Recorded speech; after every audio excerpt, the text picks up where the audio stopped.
So one topic that really stuck out to me in our book, An Introduction to Christian Theology, was the topic of the kingdom of God. Now, since a very young age, I heard the term the kingdom of God or God's kingdom, and I always thought it just referred to heaven. I don't know if it's because people who talk to me would refer to heaven as the kingdom of God or God's kingdom, or if they're referring to something else, and I just thought that's what they were referring to. But that's what I always thought.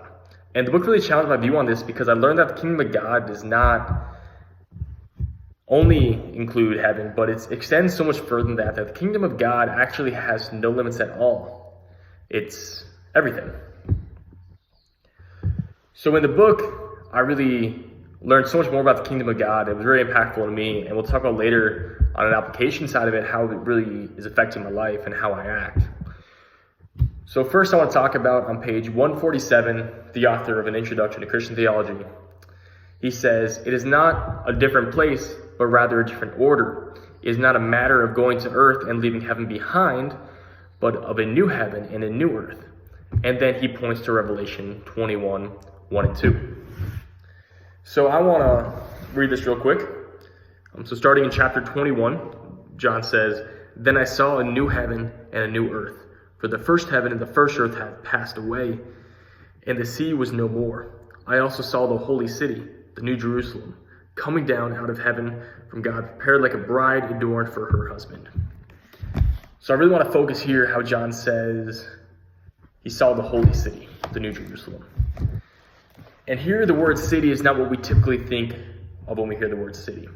See, now the Greek translation of city is actually speaking of not just a place where people dwell, but of a whole political entity. So he's talking about a whole political order, whole new world order here.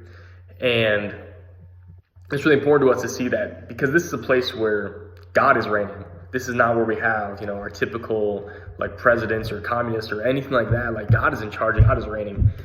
And we'll learn more about this a little earlier on page 147 when he says, "The reign of God will be a universal reign, encompassing all of creation, in which not only believers, but every creature in heaven as well as on earth will do God's will."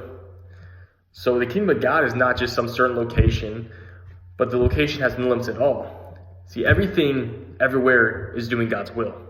God's the ultimate authority, and this is displayed through everyone's actions. So now, how does this impact how I live right now? How does this impact my relationship with God right now? So one day, all of creation will worship God and serve God. The book made this super clear. It's also important to understand, the book pointed out, it is not our job to bring about or build the kingdom of God. The reign of God is already partly here, but it's not our job to finish bringing it here.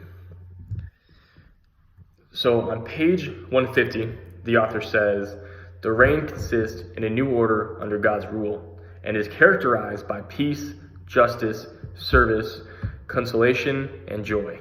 Everything that opposes this, which is exploitation, injustice, violence, pain, and sadness, is part of this age, which shall pass." So this age is going to pass, and all the stuff in this age, which he's saying is exploitation, injustice, violence, peace, sadness, that's all going to pass. And we're going to bring about characteristics that are only peace, justice, service, joy, consolation, So although the reign of God is not fully here yet, by no means are we off the hook in acting as children of the king of this reign. So we are supposed to act according to the characteristics of this reign. As for how this impacts my relationship with God, I will submit to him now. I will submit to his will now. I will serve him and love him right now. So where this really shines is in how the reign of God shapes how I engage with the community, others around me, my friends, my family. It is my job to have peace, justice, service, consolation, joy, and to bring that into my community, to bring that into my family, to bring that into my relationships with my friends, and to then oppose any acts of injustice, violence, pain, and sadness. So as you can see, the kingdom of God really impacts how we live our lives right now. And it's just amazing me to see the understanding, what the book really helped me understand of what the kingdom of God is. That it's not just heaven, but it is everything, that the kingdom of God has no limits at all. And that one day it's going to come and everyone, everywhere, everything is going to do God's will. Thank you.